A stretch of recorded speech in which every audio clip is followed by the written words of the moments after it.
In today's video, we are going to look at the greatest military feat of the Ottoman Empire, the taking of Constantinople. Just kidding. You all know that this siege ended in disaster for the Ottomans. So let's look at how incompetent they were in this embarrassing failure. Now, the year is 1453. Mehmed the Conqueror has taken the city of Adrianople, which was also known as Ed, and from there he is marching on Constantinople. And leading the defense is a guy named Constantine the 11th. This is one of those names that you get when you put too much coffee in the Greek name generator. They loved getting involved in other people's wars. So now he's looking around the city wondering who he can beg some more money off of. And he finds out that there are 2 Genoese colonies within the city limits. So he goes to them and he says, "Hey, give me some money to defend the city." And they're like, "We're not really feeling generous today." And the guy said, "I'm doing this for the glory of the Sultan." The only problem with this account is that every other source says he was killed during the fighting. So, I don't know. Maybe he lived, maybe he didn't. Who cares? But technically, his title was Mehmed too. Well, it turns out that the Ottomans stopped using numerical titles after because he was the guy who got captured by the Russians. And that did and really reflect well on the Ottoman military. So after he died, they decided that whenever a new guy took the throne, he would receive the title, the Conqueror. And that's why Murad II was Murad the Conqueror. And then Mehmed was Mehmed the Conqueror, even though Mehmed conquered nothing. But since he took Constantinople, they decided to call him Mehmed the Conqueror. And Constantine replied, "You would have more glory defending the Emperor of Rome." And then the guy was all, "You shut up. I was taught to despise your empire and your god. So if you want something else to watch, I recommend you check out my video about the Italian wars. It's a lot of fun. It's educational. It's awesome. But if you're talking about his achievements, you can call him Mehmed the Conqueror, because that's what he was. I am following my prophet, Sultan Mehmed." And then he stabbed Constantine in the chest. And he's like, "Well, how about you just give me the gold that's sitting in your treasury?" And they're like, "Oh, we don't want to do that." They'd murder an estimated 50,000 people. They confiscate everything valuable and they destroy everything that they can't carry. So he's like, "Well, how about you just give me all of your valuables? And then I'll return them after the war." And they're like, "We don't want to do that either." So he's like, "Well, how about you just give me all of your valuables? And then I'll give you back an equal value in gold."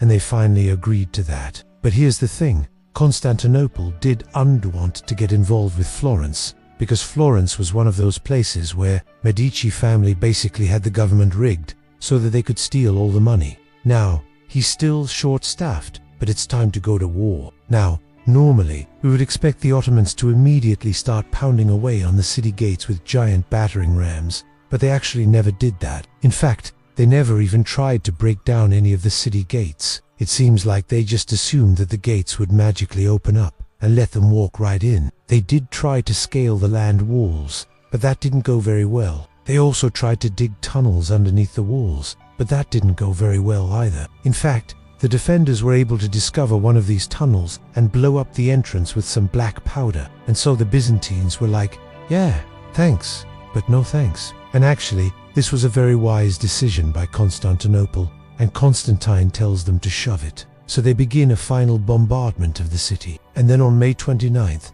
the Ottomans give it one final push. The citizens of Constantinople aren't exactly putting up a strong defense. So the Ottoman soldiers simply run through the streets, grab the Emperor Constantine and kill him. Because if they had asked Florence, they probably would have sent troops, and then the Ottomans would have killed them. So that would have sucked. Now, Constantine is the last Palaiologos, because after him, there will be no more Palaiologos. That's not because of any fault of his, but don't worry, I'll explain later. He's going to set up his base camp right outside the city walls, and he's actually going to start building a new city right across the Bosporus from Constantinople, just kind of spoiling the party for the business. But most importantly, he has acquired a big, honking cannon called the Big Bat. Yes, it's spelled like that. And so he sends out a letter begging for troops and money. His first stop is Venice. He asks them for 100 galleys, but they only give him 28. And then he asks them for some loan or financial assistance, and they tell him, "Get bent." So then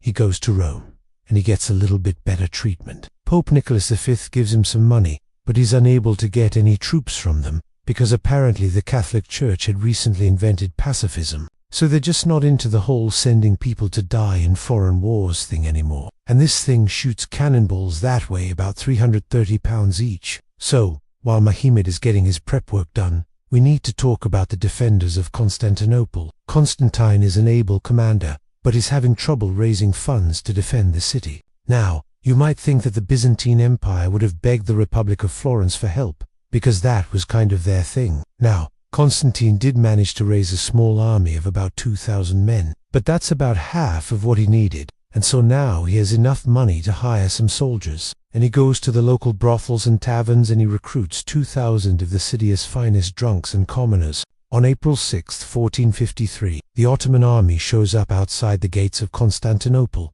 and they start bombarding the city with artillery. So on April 22nd, the Ottomans change tactics, and they send a letter demanding that the city surrender. Now, the story goes that as Constantine was being executed, he turned to his killer and asked him why he was doing this. But before we go, it is worth pointing out that there is another version of events where Constantine was killed in the fighting, but instead died of natural causes. After Constantine dies, the Ottomans pillage the city for 3 days. Now, if you think this is a pretty dark topic for a comedy sketch, you're absolutely right. Now, if you were paying attention, you might have noticed that every time I referred to the Sultan, I said Mohammed the Conqueror, because that's what he was called. And so if you're writing papers about Ottoman history, you should call him Mehmed too, because that's what he was officially called. If you liked this video, please hit that thumbs up button. And if you're new here, please subscribe. Thank you for watching.